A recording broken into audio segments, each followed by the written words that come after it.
Hey everyone, I want to take a minute and talk about an issue we're having with our camper. But before I do, I wanted to say overall we are extremely pleased with the camper we have, which is a Jayco Eagle 355 MBQS. It suits every need that we wanted when we started looking for this camper. It's our third camper, and each time we knew a little bit more what we wanted. But the one problem we're having is with our hot water pressure. And I've done some research and I think I know what the problem is. But I wanted to show you what happens is if we stay in a campground that has under 40 psi, we get very little hot water coming out of our faucets. And we have plenty of cold water coming out. And I wanted to show you what's happening and then talk about what I think the problem is, because we're about to have that fixed, and then I'm going to show you what it's like after.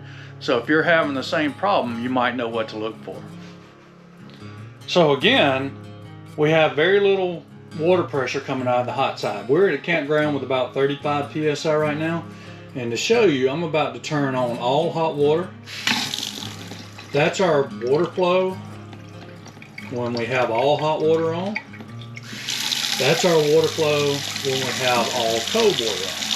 And you can see a dramatic difference. You should not be able to see that difference if our water heater was working properly, or the check valve for our water heater was working properly. Now I'm going to take you to the bathroom and show you the faucet there and the shower. So here we are in the bathroom, in the lavatory. Again, I'm going to turn the hot water on. You see that hot water? And now the cold water. You can see the difference.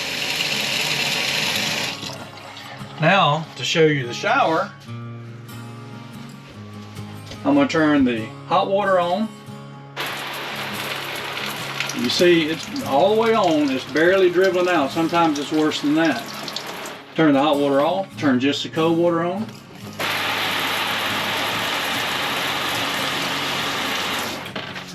So you can see a dramatic difference. And again, that's very hard to take a shower when you don't have any hot water pressure.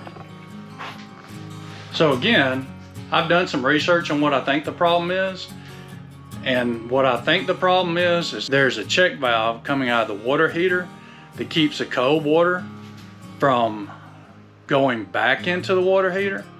And from what I understand, if there's not enough pressure to open that check valve up, these are the symptoms. You'll have plenty of cold water pressure and no hot water pressure. We're taking our camper into the shop in the next week or two to get some other issues fixed, and while we're there, we're going to have them replace this check valve, and we're going to see if it fixes the problem. And if it does, we'll continue this video and we'll show you the outcome, so that if you're having the problem, you'll know what it is. So stay tuned.